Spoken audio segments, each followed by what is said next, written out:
लोग इसके अंदर कैसे जाएंगे? तो बॉब कहता है बहुत ही सकरा रास्ता है, इसलिए हमें संभल कर अंदर दाखिल होना होगा। ये कहकर पहले तो वो खुद अंदर जाता है और उसके पीछे पीछे बाकी लोग अंदर आते हैं। गुफा के कुछ और अंदर जाने पर बॉब डेविड से कहता है, देखो इन क्रिस्टल्स के बीच ही बेशकीमती रत्न बिखरे पड़े हैं। इससे खुश होकर डेविड रॉन के साथ मिलकर उन बहुमूल्य रत्नों को एक थैले में भरने लगता है। लालची डेविड का पूरा ध्यान खजाने पर ही होता है। इसी मौके का फायदा उठाकर रॉन चुपके से सबसे बड़ा लाल मणि उठाकर अपनी जेब में रख लेता है। बॉब उसे ऐसा करते हुए देख लेता है। हालांकि वो उससे कुछ न कहकर डेविड से कहता है, मैंने अपना वादा पूरा कर दिया है, अब तुम किताब और एक सबसे बड़ा रत्न मुझे दे दो। तो डेविड थैला रॉन को पकड़ाते हुए उसे इशारे से बॉब को बड़ा वाला रत्न देने के लिए कहता है। रॉन उसमें से एक बड़ा रत्न निकालकर बॉब की ओर बढ़ाता है। तो बॉब कहता है, शर्त के मुताबिक मुझे खजाने का सबसे बड़ा रत्न चाहिए। डेविड कहता है, ये सबसे बड़ा रत्न नहीं है। बॉब कहता है, नहीं, ये सबसे बड़ा नहीं है। इससे झल्लाकर डेविड उसकी ओर बंदूक तानकर कहता है, इससे बड़ा मैं तुम्हें और कुछ भी नहीं दे सकता। अब तो मैं तुम्हें एक किताब भी नहीं दूंगा, इसलिए यहाँ से अभी भाग जाओ। उसकी बात सुनकर बॉब कहता है, मैं जानता हूँ तुम जिस खानदान के हो उस खानदान के लोग बेईमान और मक्कार होते हैं और 300 साल के बाद भी इसमें कोई सुधार नहीं हुआ है। उसकी इस बात से नाराज होकर डेविड उसके पेट में गोली मार देता है, लेकिन बॉब उस गोली को पकड़कर मिट्टी की तरह मसलते हुए अपने असली रूप में आ जाता है। ये देखकर प्रोफेसर उससे कहता है, तुम तो खजाने के रक्षक हो।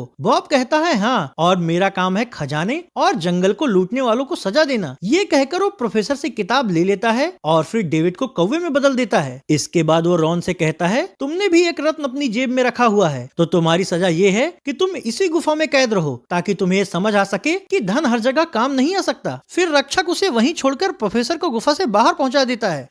अगले सीन में महल दिखाया जाता है, जहां टीना डेविड का और जिनी रॉन का इंतजार कर रही होती हैं। हालांकि टीना को डेविड से कोई प्यार नहीं होता, बल्कि वो तो बस उसके धन की भूखी होती है। इधर गुफा के अंदर रॉन बाहर निकलने के लिए कोई रास्ता खोज रहा होता है, लेकिन तमाम कोशिशों के बाद भी जब उसे रास्ता नहीं दिखता तो थक हार कर बैठ जाता है। अगले दिन भटकते भटकते प्रोफेसर बड़ी मुश्किल से वापस महल तक पहुंच जाता है, जहां जिनी उससे पूछती है बाकी के लोग कहाँ हैं। प्रोफेसर कहता है, डेविड को तो रक्षक ने कौवा बना दिया, वो यहीं कहीं उड़ रहा होगा और रॉन को उसने वहीं कैद कर दिया है। ये जानकर टीना रॉन के लिए चिंतित हो जाती है और प्रबंधक के पास जाकर उससे एक दिन के लिए छुट्टी मांगती है। इत्तेफाक से उसी समय टीना वहाँ आती है और प्रबंधक से कहती है, अगर इसे छुट्टी चाहिए तो इसे हमेशा के लिए काम से निकाल दो। उसकी ये बात सुनकर जिनी महल से निकलकर प्रोफेसर के घर जाती है और उससे कहती है, मुझे रॉन को बचाना है, इसलिए मुझे गुफा तक पहुंचने का रास्ता बताओ। तो प्रोफेसर कहता है, चश्मा टूट जाने की वजह से मैं रास्ता नहीं देख पाया। अगर तुम्हें रास्ता जानना है तो तुम्हें डॉक्टर से पूछना चाहिए, क्योंकि वो वहाँ एक बार जा चुका है। तो अब जिनी डॉक्टर के पास जाती है, जहाँ डॉक्टर उसे एक नक्शे के माध्यम से रास्ता समझाते हुए कहता है,